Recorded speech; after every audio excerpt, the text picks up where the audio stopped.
তো সবটা জানতে রাহি, তাই না? আমি আমি কি জানতাম মা? তুমি জানতে যে তোমার ভাই হ্যারি আমার মেয়েকে নিয়ে পালিয়েছে।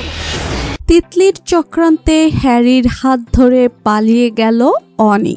হ্যাঁ বন্ধুরা, আগামী পর্বের শুরুতেই দেখা যাবে তিতলি অনিকে বলে, একবার ভেবে দেখো অনি, আজ যদি তুমি হ্যারির সাথে না পালিয়ে গিয়ে অন্য ছেলেকে বিয়ে করো, তাহলে হয়তো হ্যারি তোমাকে না পাওয়ার কষ্ট সহ্য করতে না পেরে আত্মহত্যা করে বসবে।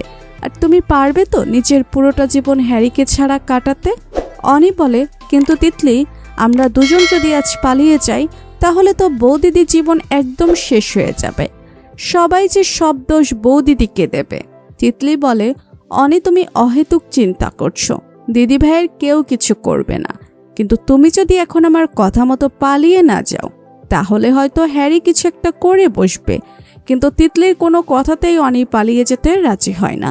তখন তিতলি কোনো উপায় না পেয়ে আড়ালে গিয়ে হ্যারিকে কল করে বলে, হ্যারি, আমার কাছে অনির হাবভাব মোটেই সুবিধার লাগছে না। আমার তো মনে হচ্ছে তোকে না পাওয়ার কষ্টে হয়তো অনি আত্মহত্যা করে বসবে।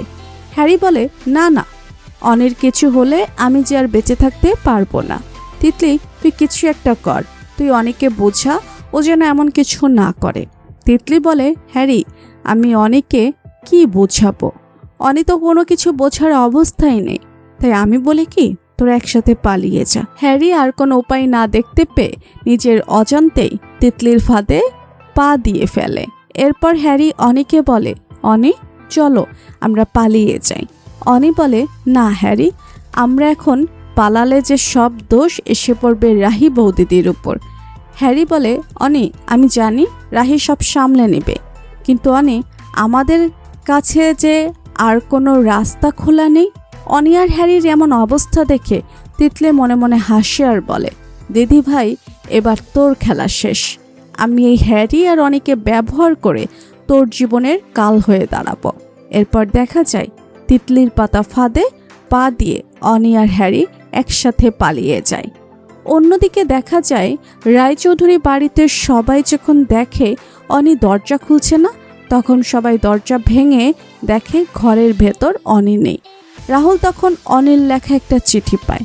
রাহুল পড়ে দেখে অনি লিখেছে, দাদা ভাই, আমার এই বিয়েতে কখনোই মত ছিল না, আর আমি অন্য আর কাউকে নয় হ্যারিকে ভালোবাসি, তাই আমি হ্যারির হাত ধরে পালিয়ে গেলাম, পারলে তোরা আমাকে ক্ষমা করে দিস। এরপর দেখা যায় অনির লেখা চিঠি পড়ে কনক আবারও সব দোষ রাহিকেই দেয়। কনক বলে, রাহি, তুমি কাজটা একদম ভালো করনি। আমি জানি নিশ্চয়ই তুই অনিকে পালিয়ে যেতে সাহায্য করেছ। রাহি বলে, এসব আপনি কি বলছেন মা? আমি তো এসব ব্যাপারে কিছুই জানতামই না। কিন্তু রাহির কথা কিছুতেই কনক বিশ্বাস করে না। কনক বলে, ছি রাহি, তুমি আমার ছেলেটার জীবন ধ্বংস করেও শান্তি পাওনি, যে এবার আমার মেয়েটার জীবন শেষ করে দিলে।